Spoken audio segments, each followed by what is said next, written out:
Ready start.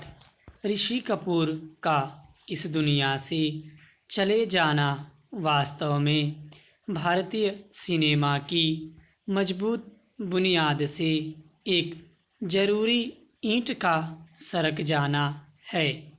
वह Hindi cinema की कम से कम 3-4 पीढ़ियों के बीच एक सशक्त सेतु की तरह थे, बेहद खुशनुमा और सदा सक्रिय, जितने पारंपरिक उतने ही आधुनिक, जितने गंभीर उतने ही खिलंदड़, जितने लोकधर्मी उतने ही प्रयोगधर्मी।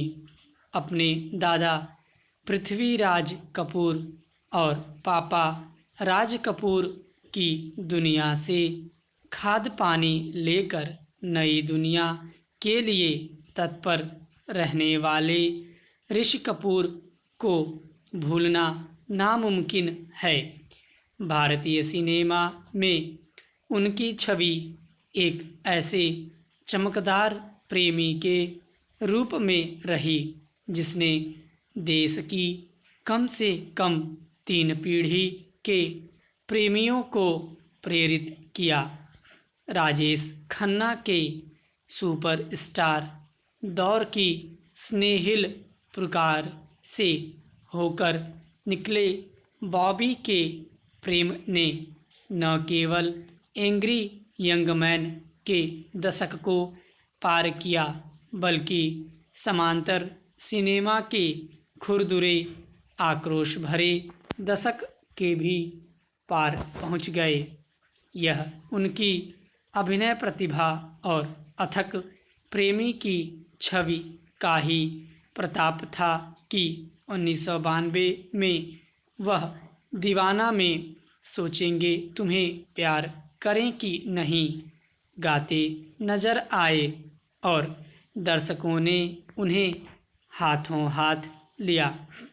हिंदी सिनेमा के रूप पहले पर्दे पर उनके जैसा आधुनिक प्रेमी कोई दूसरा नहीं। 1970 में मेरा नाम जोकर जैसी बेमिसाल फिल्म से शुरू हुआ यह किशोर प्रेमी 1997 में कौन सच्चा और कौन झूठा पर आकर ही थमा, पर दूसरी एक से एक प्यारी भूमिकाओं में उतर गया। ऋषि कपूर प्रेम को पर्दे पर उतारने का जुनून रखने वाले अभिनेताओं के लिए हमेशा एक स्कूल की तरह रहेंगे।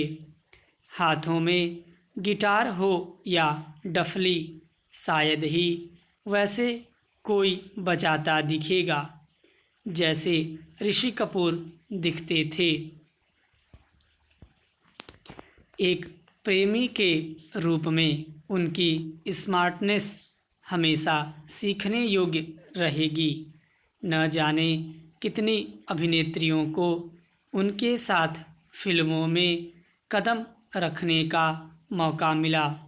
यह भी अनुकरणीय है कि जिंदगी में उनका पहला और आखिरी प्यार नीतू सिंह ही रहीं। 1970 से शुरू हुए उनके फिल्म करियर में शायद ही कुछ वर्ष ऐसे बीते जिनमें उनकी एकाधिक फिल्में प्रदर्शित नहीं हुईं। खूब काम करते थे, दिन रात काम करने का मादा था।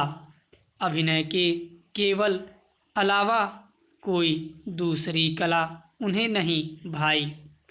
एक अफसोस उनके प्रेमियों को जरूर रहा कि पिता राज कपूर द्वारा स्थापित आरके फिल्म्स को वह आगे नहीं बढ़ा पाए। अपने स्तर पर अब लौट चलें जैसी फिल्म निर्देशित करने वाले ऋषि कपूर को कभी यह गुमान नहीं था कि वह अपने पिता की जगह लेंगे।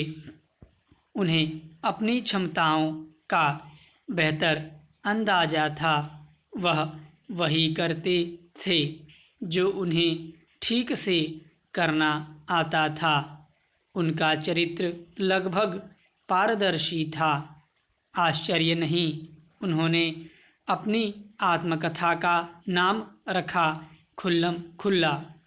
उनकी यह किताब उन पर रोशनी डालने के लिए अपने आप में मुकम्मल है और इसमें दादा पापा के पेशावर की पठानी छाया भी है और मुंबई की तीखी धूप भी। बेशक पारिवारिक, अर्थपूर्ण, मनोरंजक, बहुसितारा फिल्मों की वह जान थे। हर भूमिका में सहजता से उतर जाने वाले ऋषि कपूर को प्रेमी, भाई, दोस्त, पति और चरित्र कलाकार के रूप में हमेशा याद किया जाएगा।